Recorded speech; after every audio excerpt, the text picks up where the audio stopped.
Possession crucial from this. How much longer will the referee allow? Dublin lead by a point, and there's the whistle. It's over. It's over. We earned it by winning the last 2 matches on the road, and that's not going to be taken away from us. But what I love in hurling, I love players that will never give in. He hits it. It's over the bar. Oh, holy Moses. Hello, welcome to the RTÉ GAA Podcast. Hope you're all doing well. Mikey, Stafford here. I am joined, as always, by Rory O'Neill, as well as Conor Neville of RTÉ Online and Jackie Tyrrell, formerly of Kilkenny Hurlers. You may have heard of them. Later on, we'll have Pat Spillane and Wexford football manager Shane Roche to preview the Tailteann Cup semi-finals. Tailteann Cup's number one fan, Pat Spillane. I hope he brings his Tailteann Cup foam finger with him, because he really is a fan now. He's written a great column about it, so we're going to get him on. Garage Hegarty says hurling is overanalyzed, so we should only be doing 15 minutes or so. It's funny. It's either too much analysis, too little analysis. You're too boring, or too funny, too long, too short. I mean, Rory, no one's ever accused us of being too funny. Okay, well, look, we've two very interesting All-Ireland quarterfinals to look forward to in Semple Stadium. Conor Neville's just bought himself some tickets, so he's going along. He's caught the bug. You only get the Killeen end, by the way. The stand we're gone in no time. Well, I turned down a couple of stand ones because I thought I might be behind a pole, and that turned out I got too greedy. So you got to. You've got the Paris hurling were bug. all that was available on Ticketmaster, and I panicked, so I had to buy them. There you go. You've caught the bug. Unfortunately, I've caught COVID, so I can't go to Semple Stadium. You'd probably prefer if I wasn't there, Conor, so I won't be there. But I shall be watching. Jackie, we might start with Galway and Cork. Two teams with a lot of question marks around them. Perhaps people might think Cork had begun to answer the questions about them, I suppose, in the latter stages around Robin, whereas Galway, I don't know what to make of Galway after that Leinster final. You obviously were delighted with the result, but you must have been quite perplexed by, the level of kind of performance that was put up against Galway. They really just seemed to... I don't know. I still can't quite fathom what happened. They just didn't come. We put a lot down to intensity, but they weren't at the level they needed to be to take on a Kilkenny team chasing 3 Leinster titles in a row. So now we have to ask, what do they need to do to lift it? Clearly they have the ability, but there just seems to be something a little off in Croke Park. Did you think? Yeah, it's very hard to analyse where Galway are right now after a really consistent round robin. I suppose looking back and having time to reflect, I think it was a combination of a couple of things. I think essentially they didn't execute a lot of the opportunities that they got in front of goal. They didn't have a clear-cut chance, but they definitely had 3 to 4 chances. Conor Whelan had 1, Conor Whelan had 2, Joseph Cooney had him, and they definitely needed one of those opportunities to go in. Outside of that, their intensity levels definitely weren't at the same level of Salt Hill. But also, I think you have to give a bit of credit to Kilkenny in the sense that if you compare the two games where Tom Monaghan, Cottle Mannion and Joseph Cooney almost ran the game in Salt Hill, Kilkenny definitely targeted those 3 and they sent Conor Foley after Tom Monaghan and did an outstanding job on it. Joseph Cooney was held very quiet as well. And Cottle Mannion, Mikey Butler, he was man of the match. He cut him out. So I think taking those 3 out of the game, it wasn't a huge amount different from Salt Hill. Generally, they were decent at the back, Galway were. But when you take those 3 out of middle third, that attack and threat, it was mainly on Conor Whelan, who showed glimpses of magic. In fairness to Hugh Lawler, he stuck to his task manfully, but eventually kind of got on top of him. So I think those 3 guys are so important to this Galway team from an offensive point of view. And I do think they never reached the levels of intensity that they did in Salt Hill. So they will be the challenges for Henry this week. I would say, looking at Cork maybe have addressed some of their issues from the round robin. Kieran Joyce going to centre back has been a really, really good, solid move for them. They now have really 6 that they can build around. Mark Coleman moving to 7 has freed him up. Conor Lehan is in outstanding form. Darragh Fitzgibbon is in really good form as well. So, and Seamus Harnedy showed a lot of leadership. So they have a lot more probably positive things to be positive about going into this game, where Galway have a lot more question marks. The one little thing from a Galway point of view is I see Rob Downey went off again the weekend. Don't know if he's injured or that. And when you look at Galway, their most potent attacker is Conor Whelan, who will cause problems. So there will be an air of caution there from a Cork point of view. But Cork seem to have probably a more settled team and the team in better form at the minute. Yeah, Conor. Conor Neville. The Conor Whelan is certainly the man in that Galway attack. They only got, I think, 7 points from play from their 6 starting forwards against Kilkenny, and 4 of them came from Conor Whelan. We used to say the Galway attack was a bit reliant on Joe Canning in the past. It now seems to be a little bit reliant on Conor Whelan, and despite all the talent that they have in there, you can't be that reliant on one forward, even one as talented and just overtly physical as Conor Whelan. Well, they were reliant on him in the Leinster final, and that was the problem. I mean, when they beat Kilkenny and Salthill, of course, he was injured and only came on at half time and didn't massively impact the game. So they haven't been reliant on him before. I mean, it was just that some of their key players in the middle who had been playing very well, Tom Monaghan, who was fantastic in the round robin, had a bit of a nightmare in the Leinster final. Every time the ball came to him, it was fumbled. It seemed Joseph Cooney barely hit the ball in the second half. The Leinster final was certainly a dismal experience to be at, from my perspective anyway. I mean, it was a bit like, the early stages of a hurling match where teams are feeling each other out and there's no real flow to the game. It was like that, elongated over 70 minutes. I mean, it never seemed to really start. I know there was a sense that Galway were overly focused on taking on Kilkenny physically, and they concentrated too much on that. And there's probably something in that. I mean, certainly in the second half, their tackling was very clumsy, I thought. Every time they engaged, by the time we reached the second half, every time they engaged physically, James Owen's hand was going out. And I'm not complaining about that, but that, I think the tackling was a bit lazy, and, they got punished by TJ Reid. I do have a theory on the Leinster final sometimes. I mean, it often occurs. I mean, this is quite old school, but I wonder, is there a motivation gap there when Kilkenny play Galway in the Leinster final? I know Aidan Fogarty was talking about how he suggested Brian Cody uses the fact that Galway are in Connacht a lot. Galway are from Connacht and they're coming over here to take Leinster as a big factor in the dressing room beforehand. And then on the other hand, you have Joe Canning saying, his Leinster medals don't mean a whole pile to him. I just wonder, does that impact the game when it comes to it? But because their record in Leinster is average enough considering how talented the team is generally. Three Leinster titles in 13 years. I mean, it's not a big deal to win it down there, I don't think. But they have a job to bounce back against Cork, who seem to recover a bit of form, although they were fairly unimpressive against Antrim for the most part. I mean, I only watched the first half of that game, but I suppose there's question marks about how tuned in they were for that.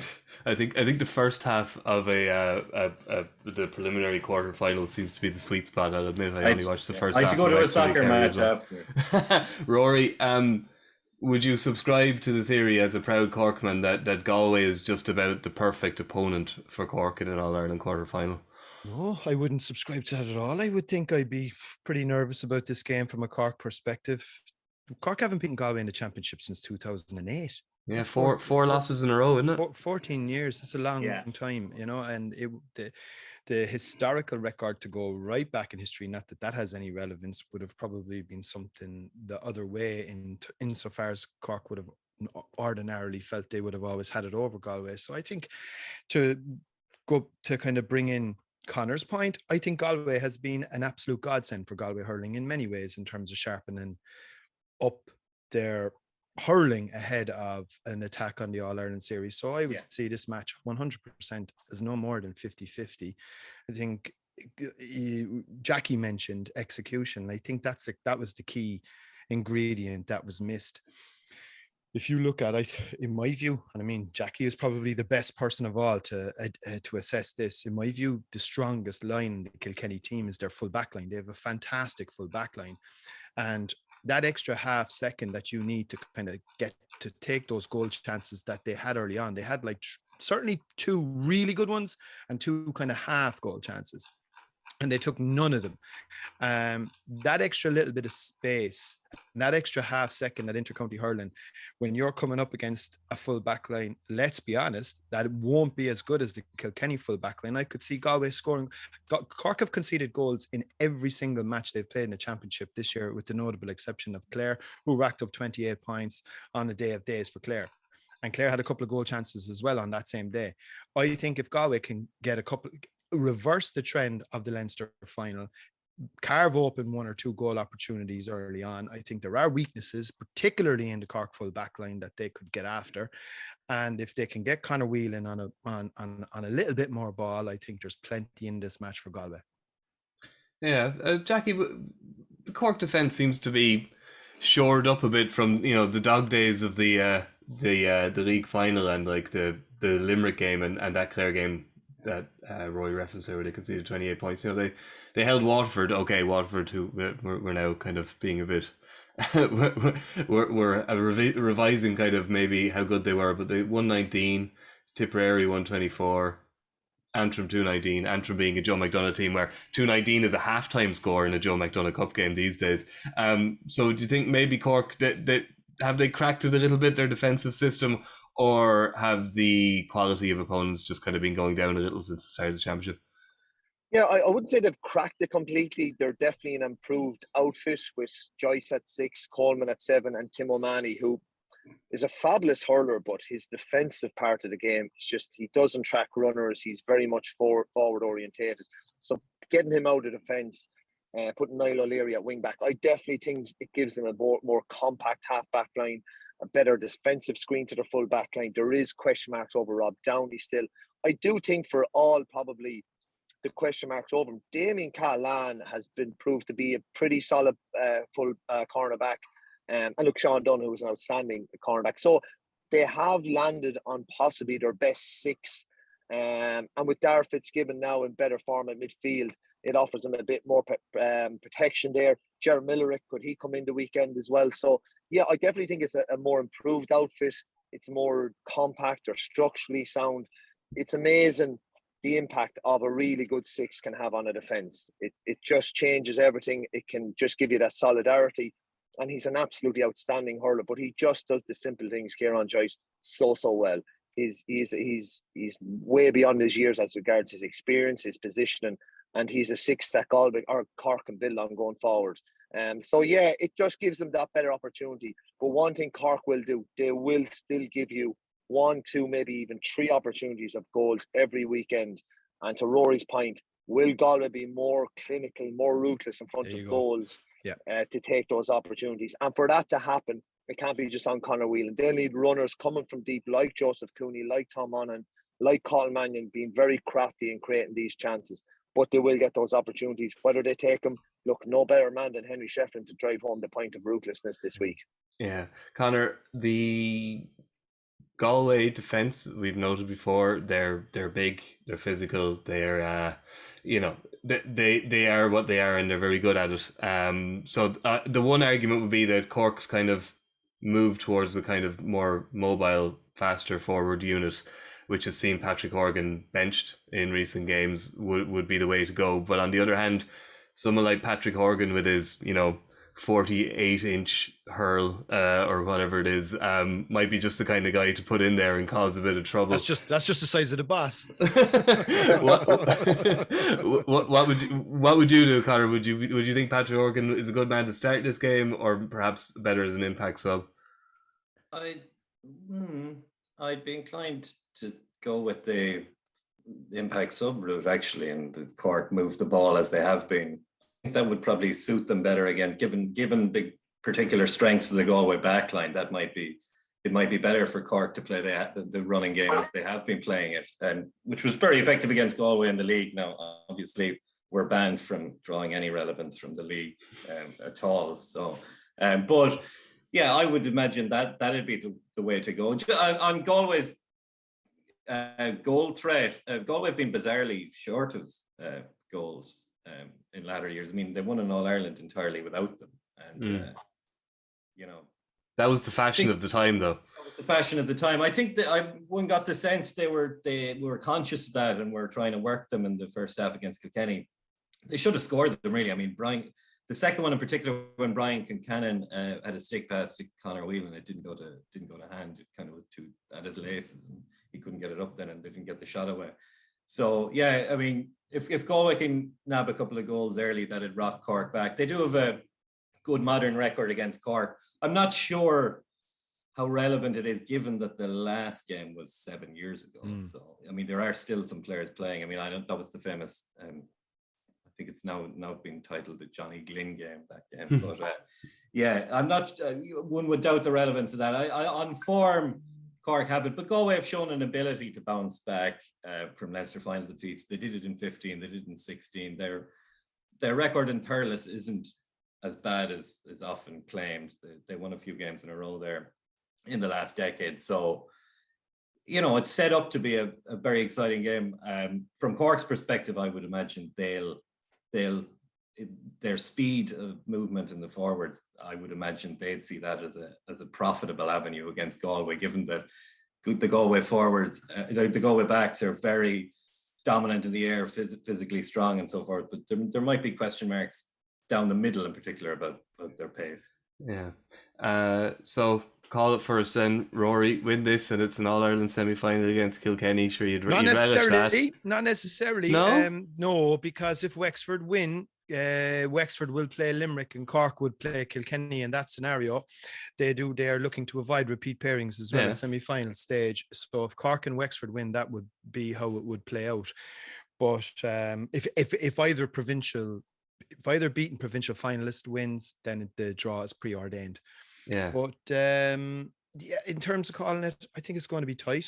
I think I agree with Conor. I think it's going to be an absolutely brilliant game. I think it'll be top quality stuff. It'll be end to end. It always is. Boxing parlance, styles make fights. Cork and Galway invariably nearly bring out the best in each other.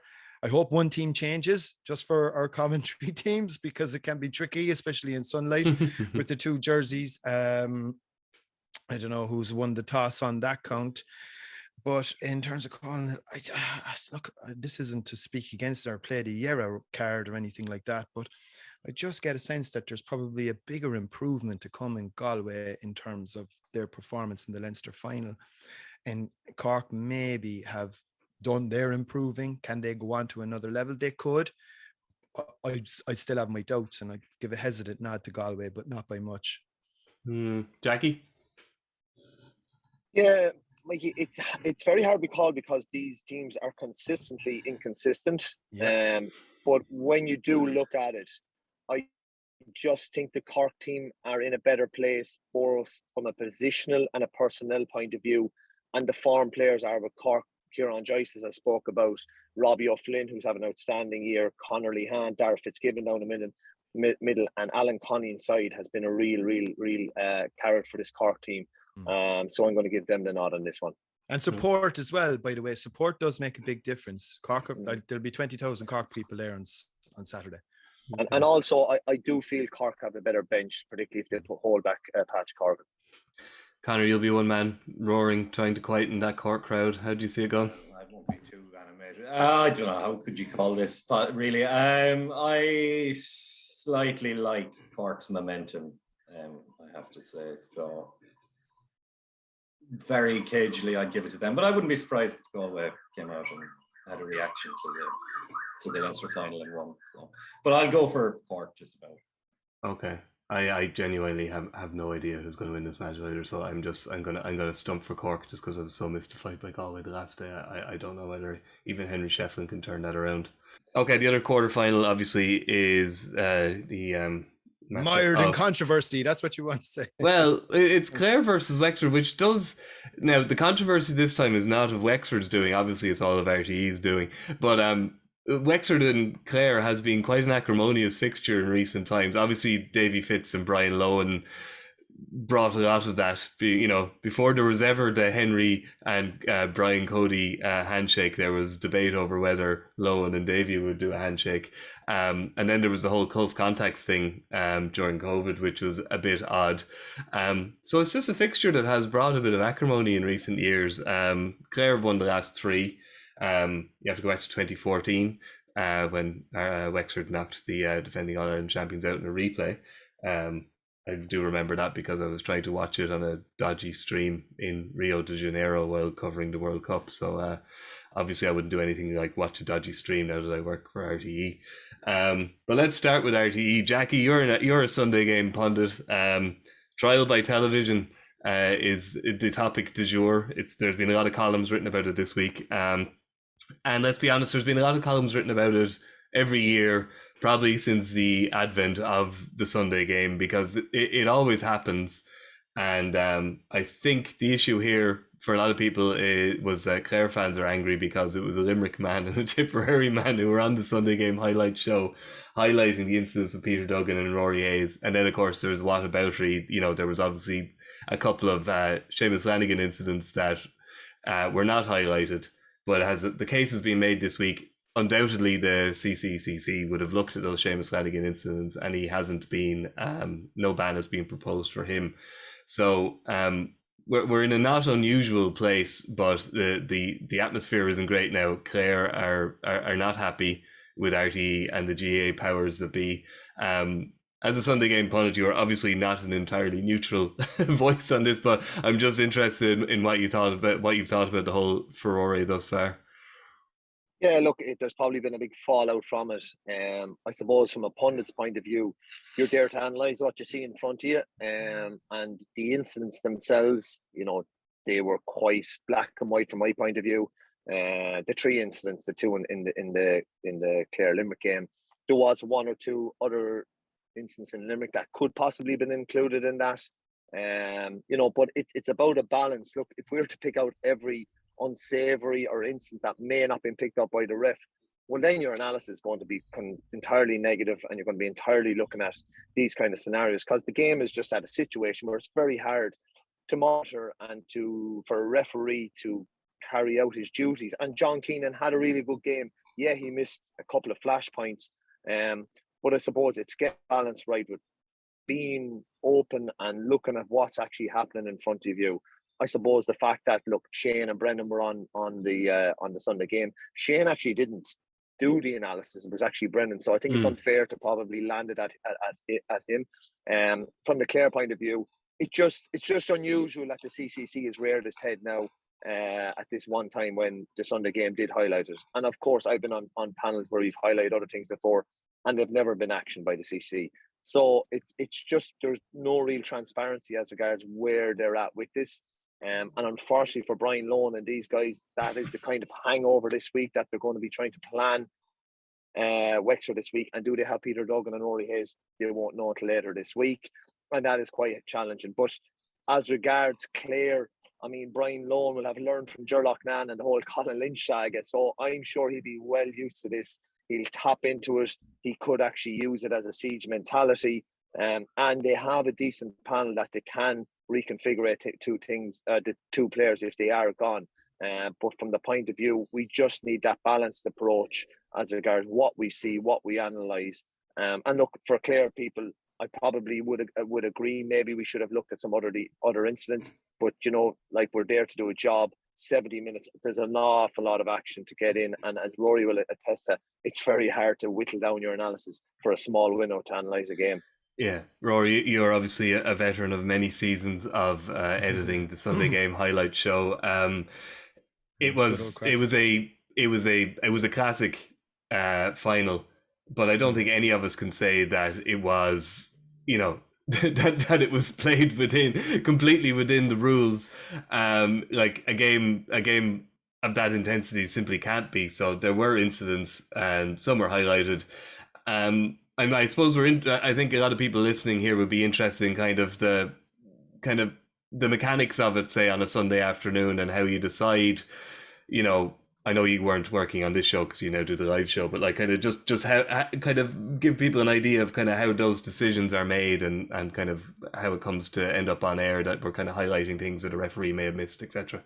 Well, look, before we go there, I think there's a few key points that I think are worth mentioning on this. I mean, the first thing is, if you go back to when the Sunday game first came on TV, which was in 1979, and through the 80s and 90s, this started to become a feature. Now, the main reason, I've often spoken to Tony Davis about this, the former Cork footballer, who used to be on with us.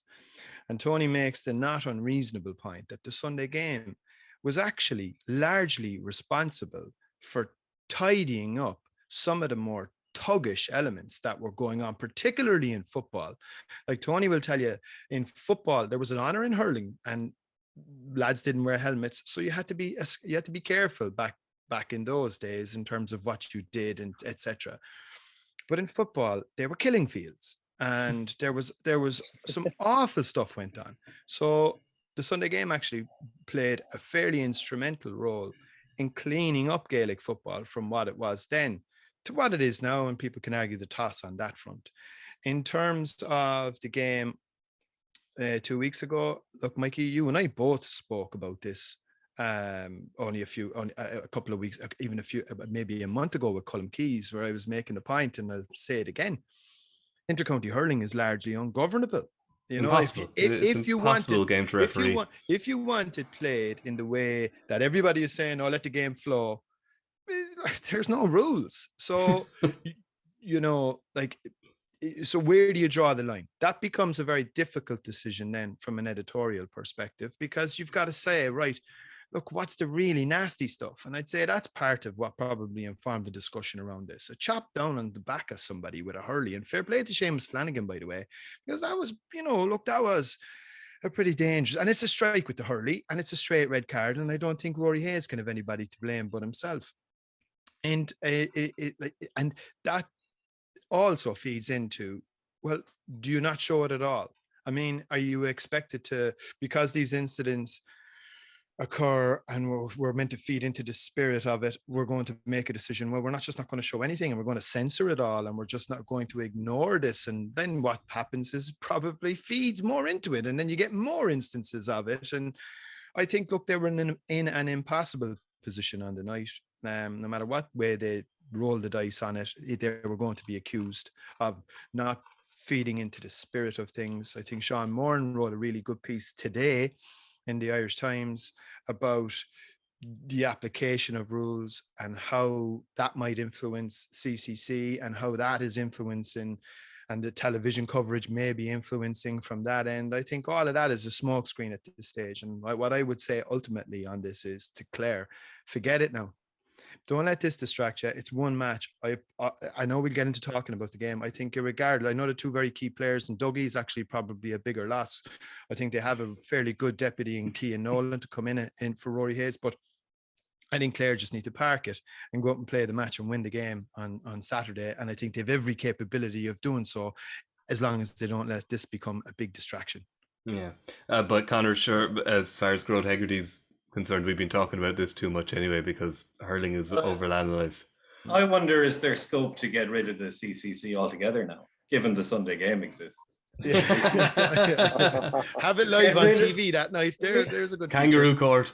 We could get rid of a layer of bureaucracy here. There's potential to get rid of it. We could have just Shane Dowling saying yay or nay on the TV, especially get a week for Des. Yeah. As Jackie pointed out, it was largely Brendan Cummins who did the analysis of those couple of incidents, but needless to say, Shane Dowling is getting most of the flack, given his closeness, I suppose, to the Limerick players. As Rory said, it was. I mean, watching the game, I thought the Peter Duggan incident stood out. I mean, it would have been ludicrous not to draw attention to them, given that people saw them and they were very clear and they seemed pretty black and white. In a game where there's so much grey area around the rules, they seemed like entirely black and white incidents. Like the Keenan Fahy incident was highlighted as well from the Leinster final. I don't detect any complaints around that in Galway, given that that was such a clear-cut one, I suppose. As far as the Colin Lynch reference goes, I mean, I think the lesson to draw from that, if people remember, is that Clare actually didn't win the All-Ireland that year, so perhaps they mightn't want to keep that one turning over, and maybe it'd be better if they did park it, because well, I think Jimmy Cooney played his role in that one too, didn't he? That's true. Jimmy Cooney played her all that. Jackie, to move on to the game then, Wexford won the league encounter, so I think we could just straight away say that Clare are going to win the championship encounter, because that's how things have been going.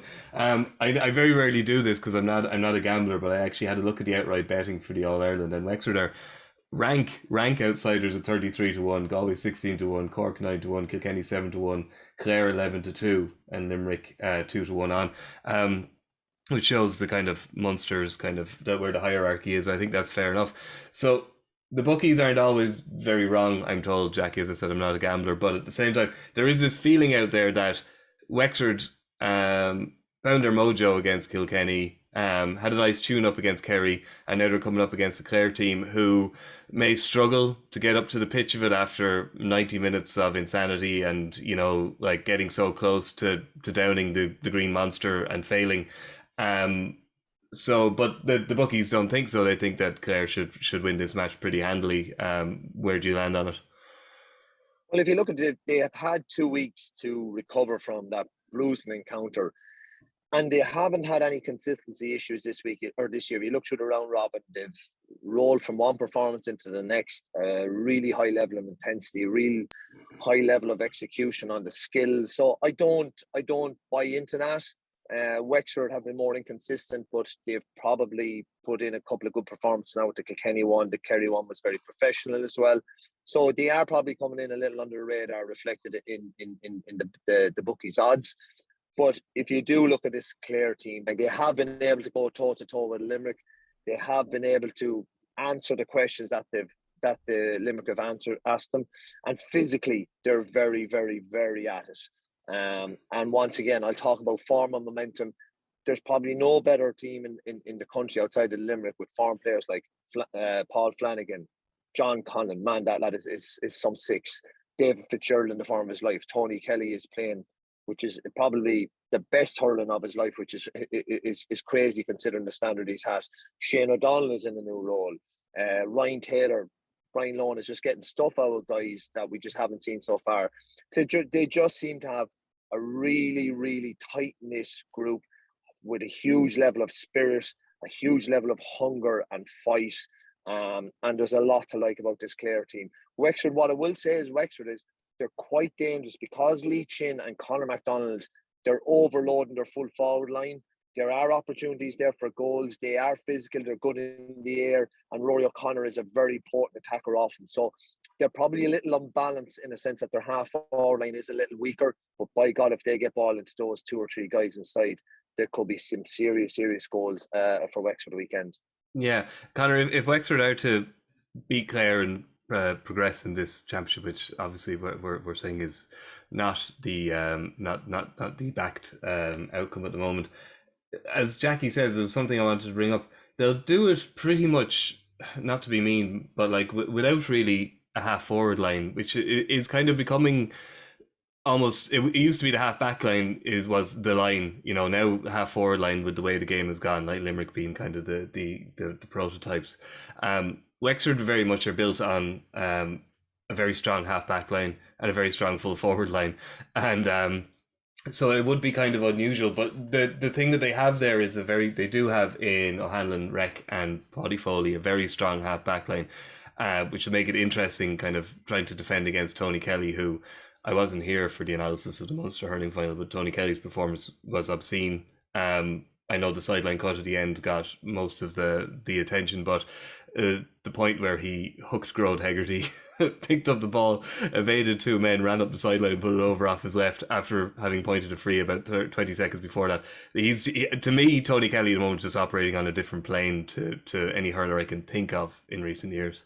Yeah, it wasn't even as good as his performance in Ennis either, which was completely ridiculous and stratospheric for the first 50 minutes. Wexford, I mean, we had them written off, I suppose, after the Westmeath game. There didn't look to be much momentum about them. And then this very impressive record, which they developed during Davies' era in Nolan Park, apart from the 2019 Leinster memories, possibly the greatest legacy of Davy Fitzgerald's era in Wexford is that they shed their inhibition about playing Kilkenny, given so many defeats over the years. It was a rousing, rallying performance. We saw, I mean, the half-back line was particularly impressive, both raiding forward and defensively. That stunning bit of play by Damien Reck at the end, of course, went a bit viral. And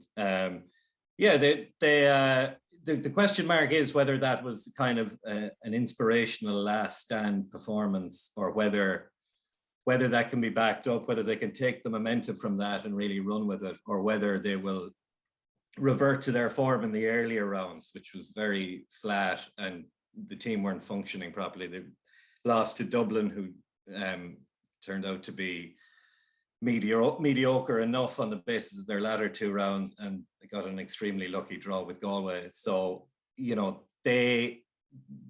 we're very uncertain around Wexford. We can't obviously draw anything from their league form.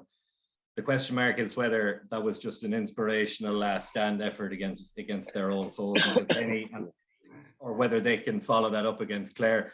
On form, you would say no, and also given the recent record, you'd say no, given that Clare have really had it over Wexford in recent years. Rory, this is where the rubber hits the road. Yeah, this is where the rubber hits the road, really, Rory, in terms of the what we see as the perceived inequality between the two provinces. We're going to see it this weekend. Galway, you know, were, you know, the number 2 team in Leinster, and they're playing Cork, the number 3 team in Munster, and we were saying that game is too close to call. This one is the number 2 team by a hair's breadth, almost the number 1 team in Munster, coming up against the number 3 and somewhat lucky to be number 3 team in Leinster. So if the provincial situation is the way we think it is, Clare should really canter home here, shouldn't they? Canter, probably a bit too strong a word. I'd expect a performance from Wexford. I mean, look, it's championship knockout at this stage, and there's, you know, it's win or go home. So I think there will. I'd expect, like under Darrigan, I don't expect the kind of haphazard displays that pockmarked some of their Leinster campaign. I think they will bring a fair degree of intensity as well. That's something close to what they brought down to Nolan Park. To go down to Nolan Park and win in a championship match shows unbelievable character. Unbelievable. I don't know how many teams have come out of there with a win. So certainly in the last however many years, Galway are probably the only other ones that I can think of anyway. And that shows to me that there's a good spirit there. He has a consistency of selection. He's got a couple of really classy forwards. They will rack up a big score. They've got Lee Chin. They've got a couple of good free takers. One thing I would say is there's been such hand-wringing and clutching of pearls about the application of the rules and the liberal application of the rules in relation to both matches in the provincial finals. I wouldn't be surprised if there's a wee bit of a tightening up this Saturday. And that can play into the team that might have been slightly more profligate in terms of fouling. And look, the liberal application, as we know, has probably been more pronounced in Munster. So that could count against Clare too, to a certain extent. And your free taking is going to be essential. Now, if Dougie's out, that's probably Clare's number 1 free taker gone. Now Tony Kelly slot in there handy enough. I'm sure that won't make much of a difference. But I think the biggest problem from a Wexford point of view is they're playing a team that Limerick played 3 times this year, league and championship, and Limerick couldn't beat them in 70 minutes of hurling. So I think from a Wexford perspective, that's a big ask. And I just think Clare have too much quality right throughout the side, and I'd expect them to win.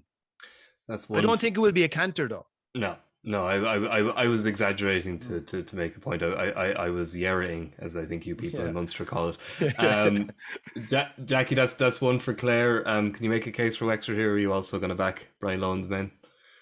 You can make a case for Wexford, because if you look at Tony Kelly, Damien excuse me, is probably in the top 3 cornerbacks, wing back, anywhere in the back's kind of a guy at the minute.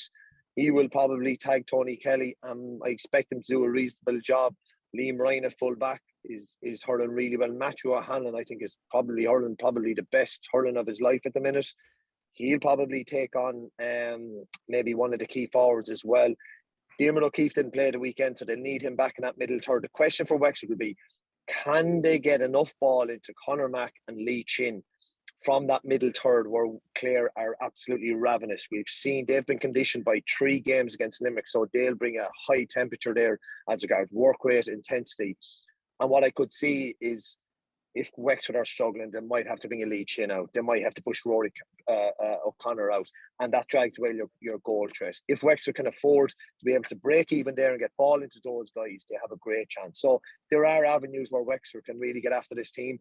But Clare are a more rounded team. They probably have a better team, possibly even a better panel. And I would argue with Rory. I would think Rory Hayes would be a bigger loss than Duggan, because you've Rogers there. You could possibly put Shane O'Donnell in full forward as a focal point. Aaron Shanner we haven't seen, so they have options. Rory Hayes would probably been picking up Rory O'Connor the weekend, or maybe even Chin. So I do think you have a bit of a loss there. I think there's more options at the other end, but I'm going to give a vote to Clare on this one, Mikey. Sorry. Yeah, that's all right. I would probably sensibly back Clare as well to win the match. Obviously, my heart says otherwise, but form lines and everything else would have to say that Clare are going to win. But Conor, you're a contrarian. Do you see this going differently? Well, the psychological conditions heading into it might benefit Wexford, in the sense I think Clare were quite they're hard set on Munster to some degree, given that it's been so long since they won it. Only team in Munster hasn't won it in the 21st century. So I think they left it all out there in that respect, and the game went the distance it did. So they might be, I don't know about downcast, but they might be, they're coming in after that. Can they rise it again type thing? Now, I suspect on balance, they look the more complete team, as Rory said, and they look, Rory Hayes will be a big loss if they don't get his suspension overturned. I thought Paul Flanagan did quite well in the other corner, mind. I wouldn't rule out Wexford if they can maintain that momentum. But logic would indicate you should be tipping Clare, I think, this weekend. Logic. I like Rory's idea. The extent that matters in hurling at all. Yeah, exactly. You're over-analysing again, Conor. I like Rory's idea that the referee absolutely destroys the game and Lee Chin beats Tony Kelly in a free-taking competition. It's Pod O'Dwyer, I think, on Cork, Galway and Cullum Lyons doing Clare Wexford. So okay, interesting. Right, we'll wait and see. Jackie and Conor, thank you very much. We'll be back shortly with Pat Spillane and Shane Roche to look ahead to the Tailteann Cup semi-finals. He hits it, it's over the bar! Oh, holy Moses! Welcome back. As promised, we'll be joined by Tailteann Cup's #1 fan, Pat Spillane, and by Wexford senior football manager Shane Roche to look ahead to this weekend's Tailteann Cup semi-finals. And Shane, as a manager of a Division 4 team, you'd obviously love to be involved, but it must be a little bit heartening that, an entire day, at this end of the season has been given over to the Tailteann Cup semi-finals. There's no other football matches. There's no hurling matches. There's only women's football and a minor hurling semi-final.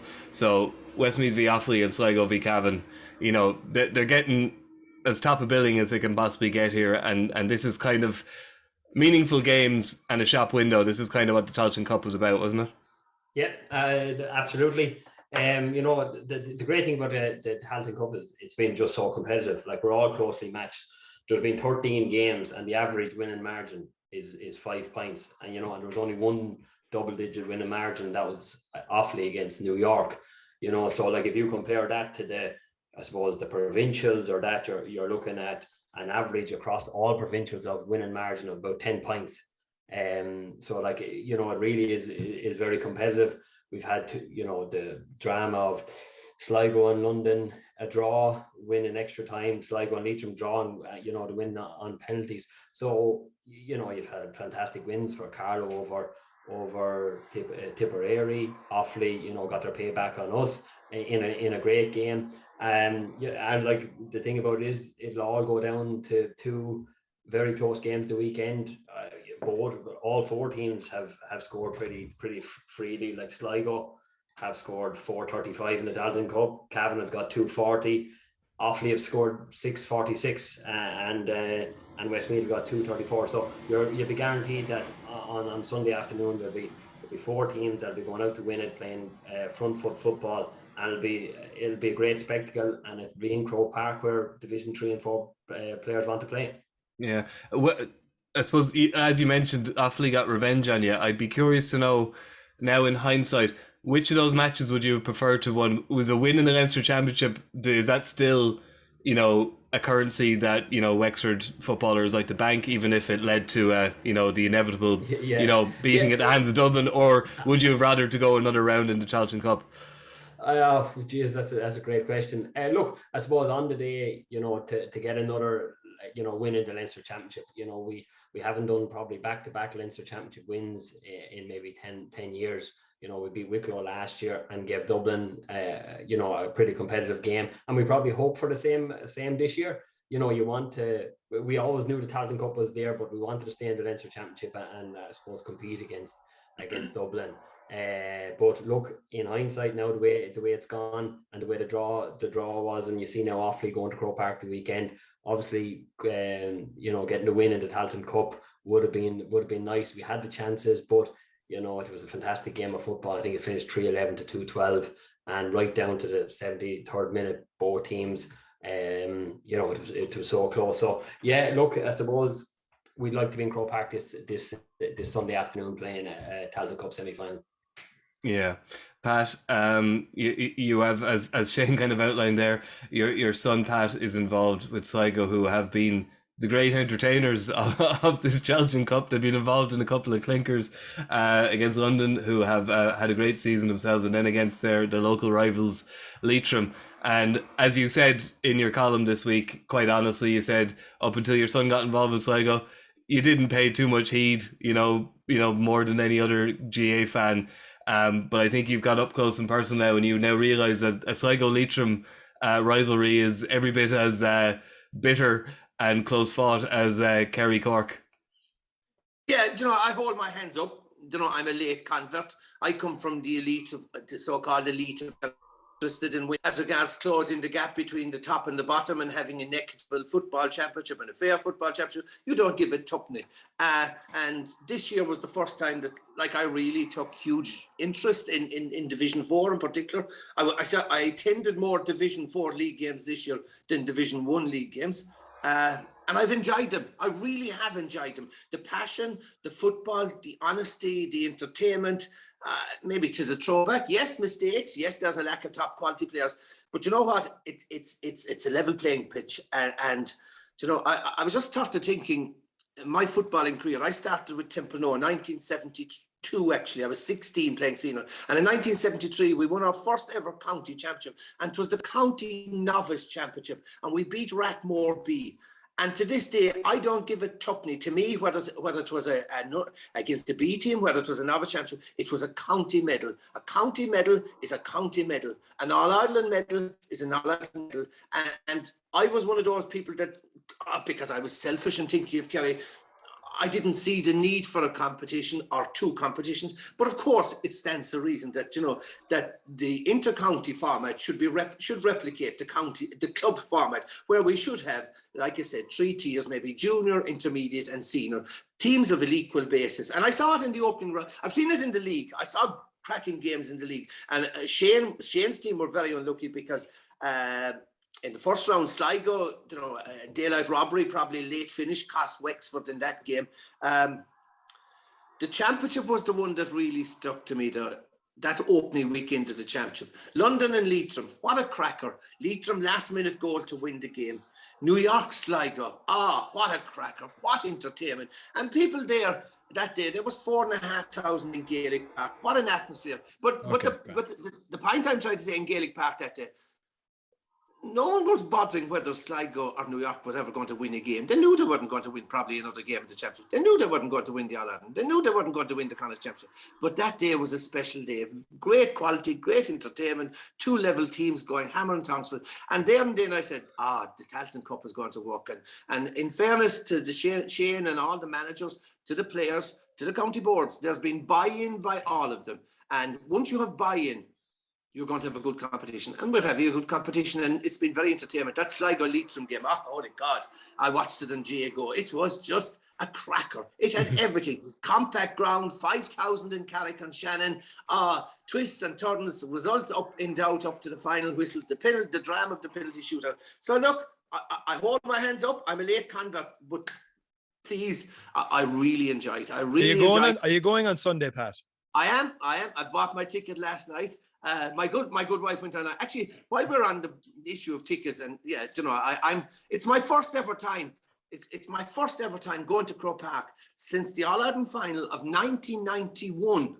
that I wasn't involved either working for the Sunday World or working for RTÉ. That's 31 years ago since I was last in Croke Park as a spectator watching the games. So I'm really looking forward to it. I'm going to have my 2 daughters there. My wife is going to be there. My grandchild is going to be there. We're going to be just... Where are you sitting? Wait, do you know where you're sitting?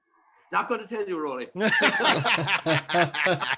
We'll be looking for you, don't you worry. But I'm looking forward to it. But you know, while we're on the ticket situation, you know, I know this is an aside, and it's just brilliant for these counties to get. But I just got a text a few minutes ago from Timpano GA Club, you know, to say, sorry members, disappointing news. You're not entitled. We're not getting any tickets for the All-Ireland quarter-final. And you're sort of saying to yourself, like, the club members here, you coax and cajole club members to join the club on the ground that, well, A, they're supporting the club financially, B, most of them are volunteers anyway in the club, but C, the big guarantee is that there's a chance of getting a ticket. Now, all those club members, sorry lads, you're not entitled to a ticket. Go to the supermarket, go online, and by the way, all the good tickets are long gone. I think there's something crazy. But anyway, welcome to Tailteann Cup, and the ticket situation is crazy here in Kerry. We're getting the worst of tickets going online. We're too late. Oh, God bless you. Shane, I have to make an admission on Rory's behalf now. He's not in favour. He likes the Tailteann Cup as it is, as a straight knockout. He's not in favour of the round robin next year. I would imagine with skin in the game, you would be... most managers would very much welcome more games, and the round robin is, I'm guessing, something you'd look forward to? Absolutely. It's like what Pat said about Division 4. You know, the winning margin for Division 4 football was about 5 pints, 4 pints. Like, you know, we lost 2 or 3 games by a pint. We were a pint down against Leitrim, pressed for a goal. They got a counter-attacking goal. You know, so right down to the melting pot in all Division 4 games, bar a couple, you know, it could have went either way. And that's what the good thing about the Tailteann Cup is. And obviously then with that and the excitement that Pat has alluded to, and myself, you know, after the Offaly game, you know, we were bitterly disappointed about the loss, but the performance, I suppose, being part of it, it was in a club ground. It was taken out of Wexford Park. We were doing pitch works in there. It was in Belfield, which is a club ground. It was compact. The signs were up. The sponsors were up around. And, you know, then the final whistle blows, you're delighted with the performance, beaten by a pint, and you're just thinking, geez, lads, that's the 21st of May, and we're done. You know, where for me, it would have been, right, lads, dust yourselves down, take the learnings from the game, and we go to play, you know, Fermanagh or Cavan, Sligo the week after, and more of that. I suppose I'm a big believer with the young panel we have. We have 20 lads that are 25 and under, you know, and for club action and summer, for them to be playing football this time of year would be key for us, you know, to keep them involved in the game. You know, the J1s, obviously, the travel, etc. Just, I suppose, this time of year, the more football, the better, you know. Yeah, much to say to that, Rory? Look, I wouldn't disagree with any of it. I think my only fear doesn't come back to not wanting teams at their own levels to get games. My fear is, I think the GAA, I know different to ourselves, are flying 4 sheets to the wind at the minute. I think in terms of staffing it, in terms of referees, linesmen, umpires, I think that's going to be a problem. I think trying to find grounds, okay, that won't be such an issue. You're also going to run into problems around coverage. All the matches are going to be squeezed in on top of each other. You've got to bear in mind that the Sam Maguire has already moved to a round robin format after the provincial finals, where you're going to fit in the coverage there. You're moving from a 15 or 16 game competition as it's currently constructed to maybe a 35 game competition. Are you venturing into dead rubber territory? Are you venturing into games that really have no sense of meaning, that are going to lack that little bit of punch and lack that bit of value? I'd have a few concerns on that front. And I think a straight knockup brings a really, really fun element and a really exciting element that I think in time, I think the general public will start to buy into. I think if you go to a round robin format, I think there's a fear that you could dilute it, its impact and its ability to grab the public's imagination. And that would be the big fear for me. Pat, you have the deciding vote here.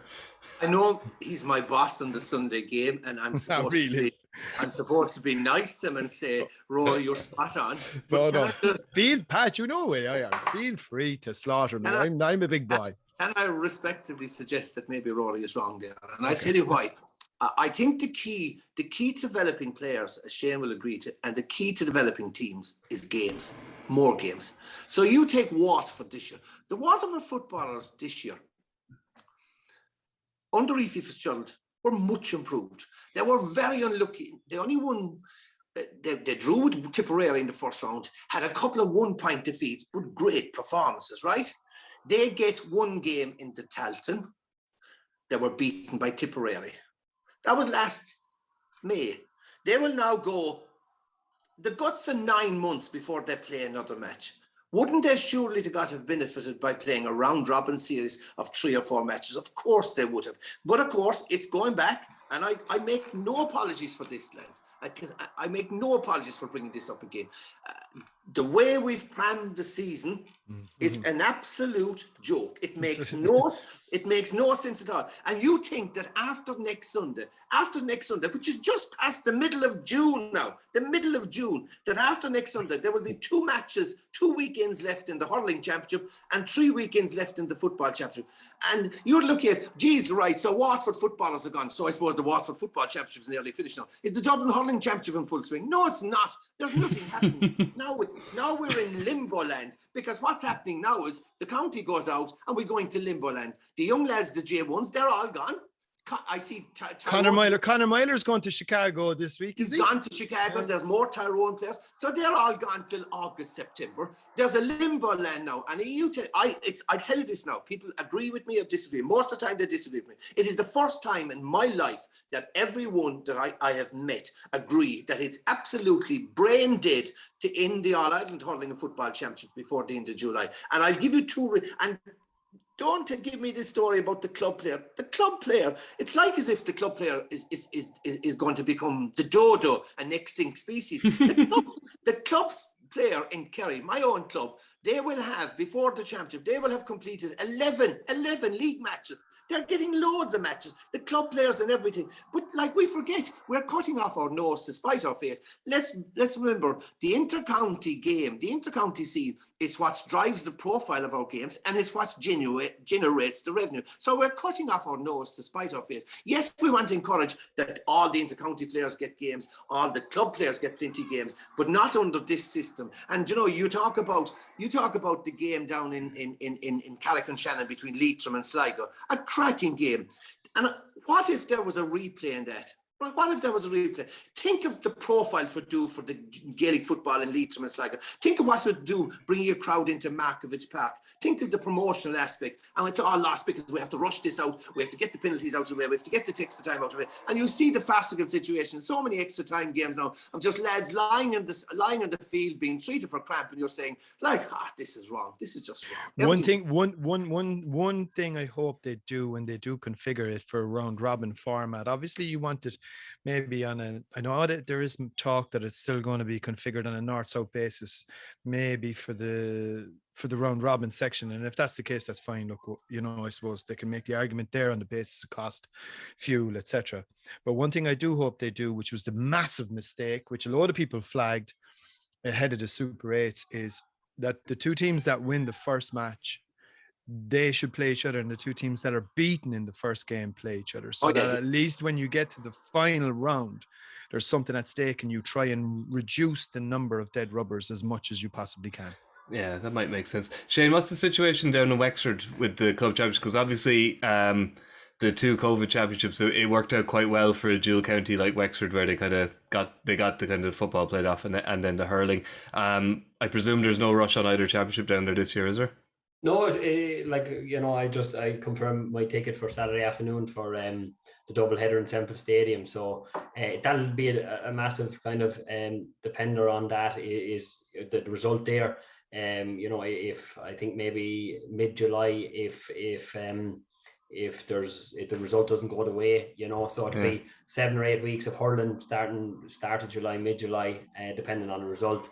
And then 7 or 8 weeks of football, so that's always a big thing, for me. I was on something recently, and we're chatting about pre-season and that, and next year and building for next year, and you're talking about that like our group of lads will have 7 or 8 weeks of hurling, 7 or 8 weeks of football. They'll have to have some downtime, and that leads into probably November, December. So leading into the National League next year, where you're probably going to prepare for 6 weeks for your most important tournament, you know, it can be quite difficult. That's, you know, one thing we found this year was lads needed downtime, lads had injuries, and you're in mid-January and you're 2.5 weeks out from Sligo, and you're going, right, it's go time here now. We came unstuck, went away to Cavan, beaten, and all of a sudden promotion's out of our hands, you know. So so that's really, when it's crammed like that. You have a split season for county and club, but also then we split for hurling and football as well, which I suppose is great for the hurling only clubs, but with a very little football only clubs, it'd be all, you know, really dual, you know.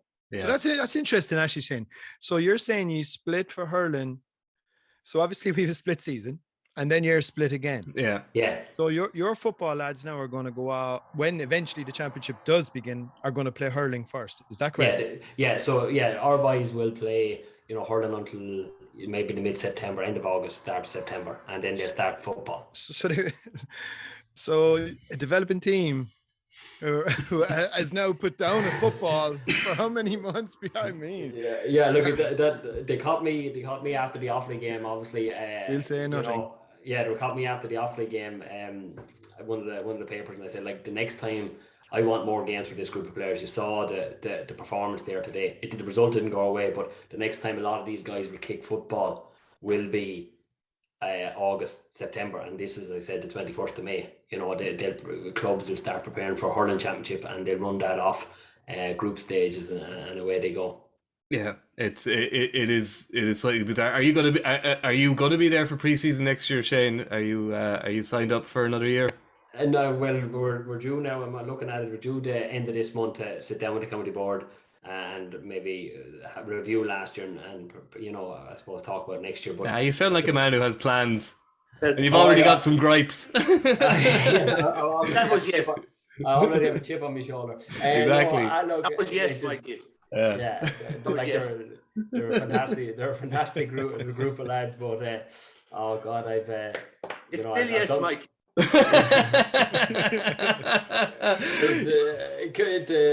I'm inside here now, and I'm already feeling like I'm getting sunburned. Only time. So Pat has an effect on a lot of people. Yeah. Only time will tell. We'll let you off the hook, Shane, but we'll get on to talking about these games. Pat, when the Tailteann Cup it came around and people were looking at the 16 teams in it, there was a lot of guff about, isn't it a shame that Cavan are in the Tailteann Cup, because, you know, they're probably good enough for the Sam Maguire. You look at the 4 teams. Offaly were in Division 2 last year. Cavan were in Division 4. Cavan were where they were because of a couple of very, very, very poor league seasons, whatever Mickey Graham, whatever pass he puts on it.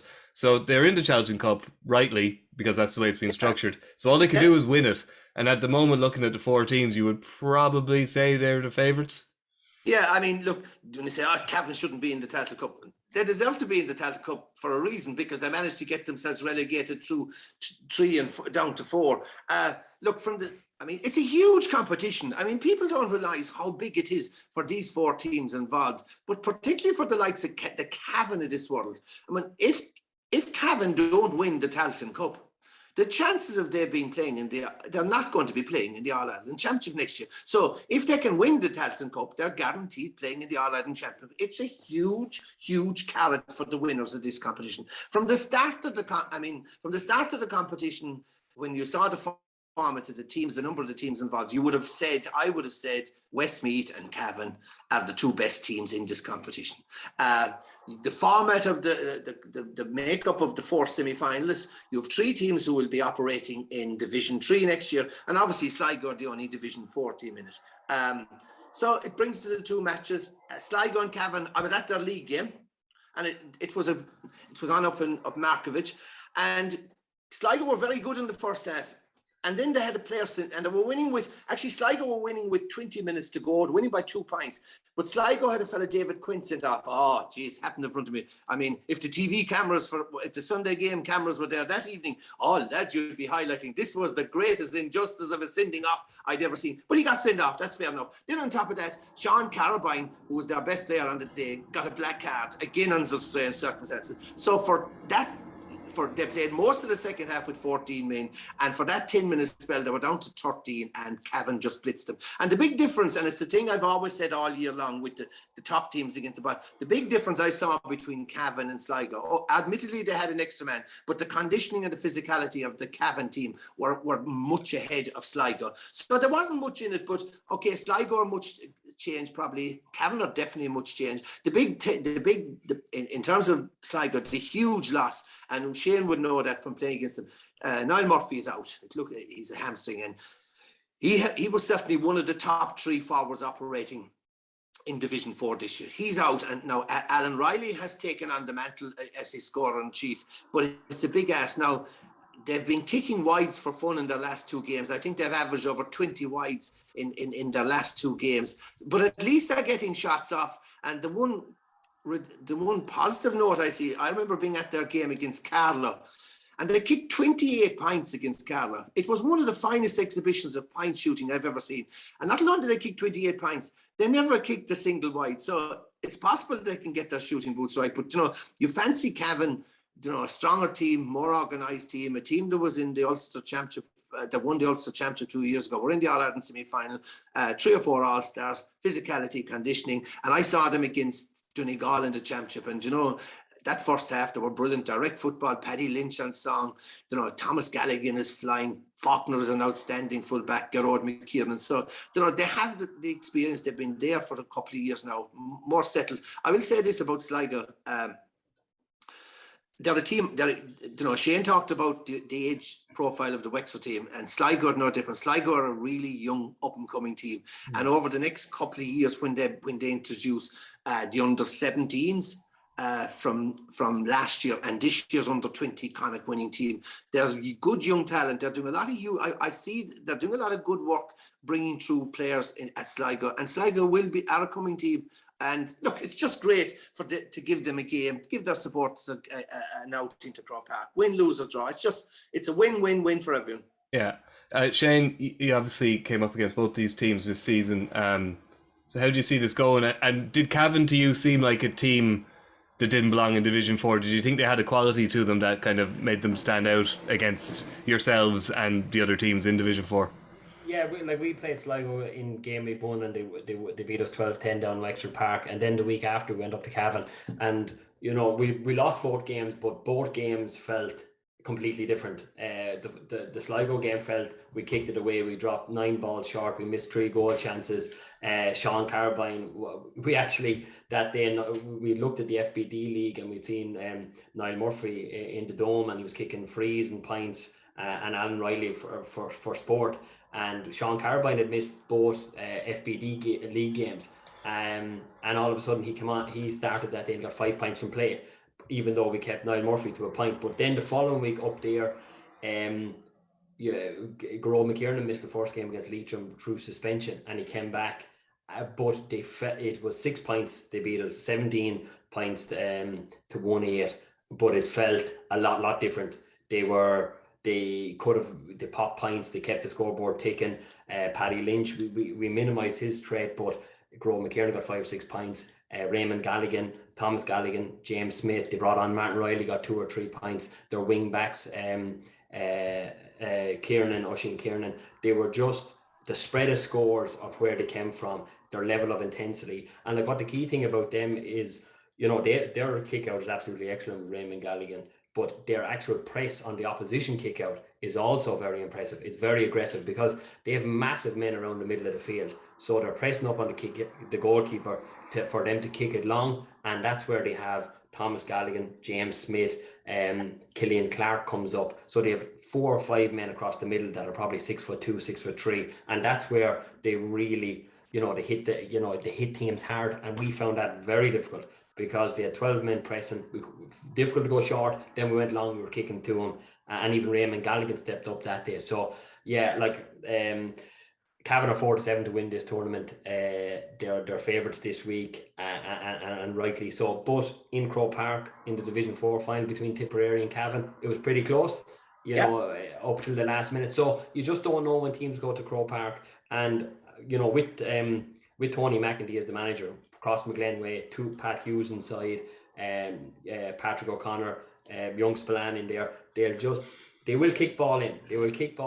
They look to get runners off it, and it will be a close affair. It'll be high scoring, but I do think Cavan will probably prevail. And a key thing as well there, Mikey, and Pat mentioned it about the prize. The prize is significant because irrespective of if you win the Tailteann Cup, my understanding anyway, irrespective of how you fare in your provincial championship, you're guaranteed one of the 16 places in the Sam Maguire round robin, which is 3 matches against serious opposition. So you've effectively boxed off your 2023 campaign for a really competitive run on the back of whatever happens in the league and the provincial championship next year. And it'll give you an opportunity to really flesh out your panel and progress the team on again. So it's a huge prize at the end of it all. Then you throw into the fact that into the mixer, I think the 2 teams haven't met in championship football since the 20s or something like that. And it's thrown up these championship fixtures that ordinarily we might never have gotten to see. So I think it's a big win, and should be a really good game. As Pat mentioned, very tight contest in the league. I think it was level with about 10 minutes to go, if I'm not mistaken. Pat, was that correct? And then obviously Cavan came with a burst. But look, you're right. Hopefully it'll be a good game. Shane mentioned that word physicality, and that was the one thing that I took from that contest in the second half. How physical. They're an imposing team, Cavan, and they hit hard. They really hit hard, and I thought it was the big advantage that they had was that physicality. So Pat, would you be giving your offspring and his teammates a chance here, or do you think that this is going to go with the form book? Look, Sligo play a lovely brand of football. They play front foot football. They move the ball quick. They move the ball long. They get a lot of shots off. They need to improve their accuracy. You'd have to look. The experience is there with Cavan. They're a battle-hardened team. I think it'll be a closer game than many people think. But you'd have to fancy Cavan. I fancy Cavan to win it out. So. Okay. We'll go on to the other game then, the all Leinster affair of Westmeath and your old buddies Offaly, Shane. Westmeath, dreadful news there. Just see it there, Mikey, which is only breaking as of this morning about Niall Darby. Did you see that? And I just got it on a text there. Apparently he's out for the season, cruciate, and it might be the end of his career as well. And he's been a hugely significant player for them. I think he scored a point in every game so far, playing cornerback, obviously attacking from deep, but gone. Certainly out Sunday, and that might be the end for him, which would be only just breaking there now, which is dreadful news from an Offaly perspective, I would imagine. Shane would probably be more familiar with him. Yeah. He got 2 points the last day. He's I suppose every team now are playing 2 or 3 forwards up, and invariably he seems to be the one that's free and he's able to conduct things. And in the last day, I think Lee Pearson himself was stretchered off, the other cornerback as well. So both of them would be a massive loss for Offaly. Darby, I think he's nearly playing as he was playing when I was playing back in maybe 2008, 2009. So he's there. He's about 33 or 4. They have a few old stagers, Offaly, don't they? They managed to keep a few lads around. Yeah. That'd be a big loss. It would be. They have they've shown good resilience this year, Shane, I suppose, haven't they? And they probably would have fancied themselves to beat Wexford in the championship, and obviously they bounced back from that. But the fear for them going into this match would be that perhaps they got the novelty fixture not novelty. I don't mean to. I'm not being dismissive of New York, but it wasn't a competitive fixture that Westmeath had against Carlow, and so you'd wonder whether they might be coming in a little bit undercooked. Would be perhaps a fear. Yeah, but look, I suppose the draw was kind of the draws they could have got. But this is going to be a local derby.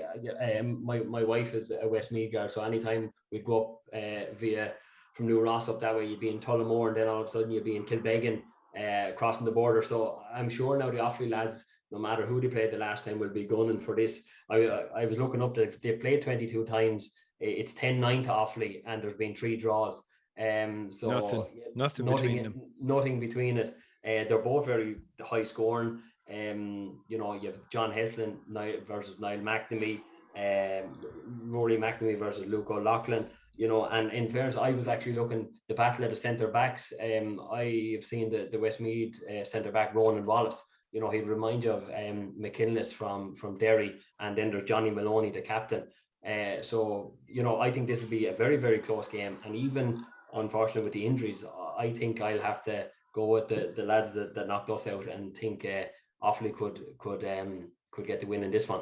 Yeah, that's interesting because Pat, I guess the bookies and probably most of the pundits would probably be back in Westmeath here. You know, in Jack Cooney, they seem to have a very smart manager. They've obviously they seem to be a team. They've kind of seemed to have got themselves kind of stuck in Division 3, and you know, the general consensus seems to be they're possibly a Division 2.5 team. Maybe would that be a fair way of describing them?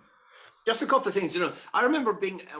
We talk about the difference between the top teams and the Division 1 teams and Division 4 teams. And I remember last year I was covering the Offaly Kildare Championship game on GAA Go, and I remember sitting in my car and watching the two teams come in Portlaoise that day, and it was like watching a senior team and a minor team arriving, because the strength and conditioning and the physicality and the size of the Kildare boys, gee, they look serious athletes, the Daniel Finns and all that. And then the Offaly boys arrived in, and they were smaller and they were lighter, and a lot of them were younger.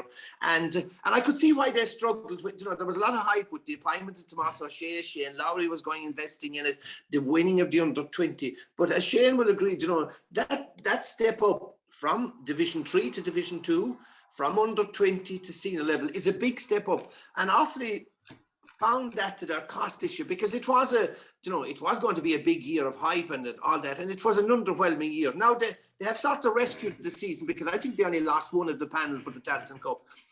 The big worry for them is that, yes, they've organised. It seems to be Niall McNamee. They're dependent a little bit on Niall McNamee, but they have a little bit of momentum. But Westmeath were one of my favourite teams from last year. I thought they were absolutely brilliant, yet they were so unlucky to get relegated. I thought they were really unlucky in every game. They were brilliant in so many games. Should have beaten Mayo down in Mullingar. Didn't concede any goal in the first 3 rounds. They were very, very good. And they beaten Cork. I thought they were the better side than Cork on the day as well. At the time they played Cork in the league.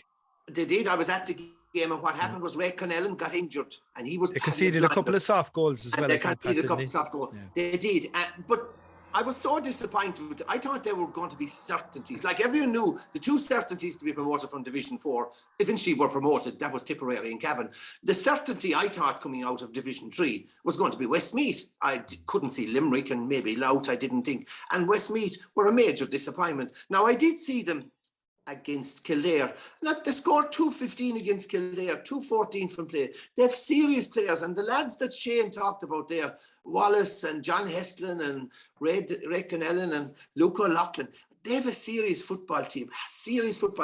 And you're right, the other big advantage, I fancy Westmeath. I really do fancy Westmeath. I'd be very positive that they're going to win it. They've had 2 good competitive games. They weren't great against Cavan, or against Carla, but it was a good tough game, won by 5 points. But they had a real cracker against Laois now. They won by a goal.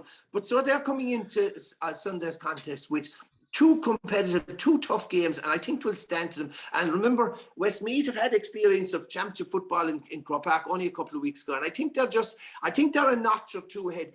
Offaly are a team in an improving team. They're a developing team. There's no doubt about that. But Westmeath are that rung of the ladder, I think, a step above them still. Westmeath and Cavan to be in the final, and Cavan to win the Tailteann Cup. I said it at the start, and I haven't changed my mind yet. All right, Pat's getting ahead of himself, giving his final prediction. Rory, how do you think Westmeath and Offaly is going to go? I'm having to do the next podcast, Mikey, so I've done it. That's good. Thanks, Pat. You're saving us the bother. I wouldn't be as confident. I think Westmeath will win, but I think it'll be a pretty close game. I think Offaly will definitely make this extremely competitive. I don't see a huge amount in it. I wouldn't be surprised if we got penalty shootout. I have the graphic ready, right? So just in case anyone's worried. Oh no, I certainly wouldn't be surprised to see this one go to extra time. I think that's a very real possibility. And I'd give Offaly a shout to make it competitive, but I wouldn't disagree with Pat. I just think Westmeath have that little bit more a threat up front with Heslin, Luke O'Loughlin. They've got obviously Ronan O'Toole, Sam McCartan. They've got probably a better spread of scorers. They have that little bit of extra Croke Park experience, as we know games played differently there. And I think they're, probably a team maybe on a higher trajectory in terms of their development in relation to Offaly, who are also equally improving. But Westmeath to win a fairly tight game, and no surprise if it went to extra time. One thing I should add as well, just in terms of our coverage on Sunday, we're very Tailteann-esque. Is that a new word? I'm going to coin it anyway. So we're very Tailteann-esque. So our panel is going to be Keith Byrne from Leitrim, Enda McGinley, who obviously managed Antrim this year in the Tailteann Cup, now has subsequently stepped down, and Ross Munley, who obviously has played with Laois in the Tailteann, played 13 games for Laois this year, despite being nearly 40 years of age, and is on the go 20 years. That is some going, no matter what way you roll it or slice and dice it. So that's our panel. And then also we have Mickey Quinn on co-com, as well as Eamon Fitzmaurice calling. Mickey Quinn on co-com for game 1, Cavan Sligo, and Fitzy's on game 2. So so it's a kind of a Tailteann-esque feel. So it should be interesting to get some different voices for a change. Ross Munley probably started playing before you started playing, Shane, and he's still going, and you've got into management. Ross is a serious man. Even came on, like, we played Laois in your World Cup, and he came on that day with about 10 minutes to go, and I was like, oh gee, like Ross, surely you get the pass at least to the start of the National League. You don't need to play the World Cup. January. Yeah, I think he's on the go. Is it 2002 or 2003? Maybe was it his first season like that? I mean, it's just incredible. 20 seasons at intercounty level. It's amazing. It's absolutely astonishing. Just before we finish up, Shane, just to get your thoughts on the matches being played in Croke Park. Obviously, we're not going to have a huge crowd there, and there's always the question about the atmosphere in a 3/4 empty Croke Park. Is it still to a Gaelic footballer who doesn't get the opportunity very often, is playing in Croke Park still, whether there's 10,000 people there or 80,000 people there, is that still a bigger carrot than, say, having this game played in Tullamore or Markovich Park, where you'd have 10 or 15,000 people at it? Definitely, from a Wexford point of view, our aim was obviously to win the Tailteann Cup, but also a big aim for, as I spoke about, young players that have never played in Croke Park, was exposure, was getting to Croke Park, playing on televised games in Croke Park. And, in Wexford, whether there was 40 or 40,000 there, we were going to get to Croke Park to play games. And, from playing there, there's no place like it. The scores you get there, if you can get a goal, it's just something about Croke Park. Look, I would love to be bringing a busload of Wexford players and management underneath the tunnel, underneath the stand into the dressing room, run out in Croke Park on Sunday afternoon. And whether we were thrown in at 11:30, I wouldn't care. It would be ready to rock in Croke Park. Right. And I think, Pat, you'll enjoy this one. Just one final point, Pat, I get a kick out of this.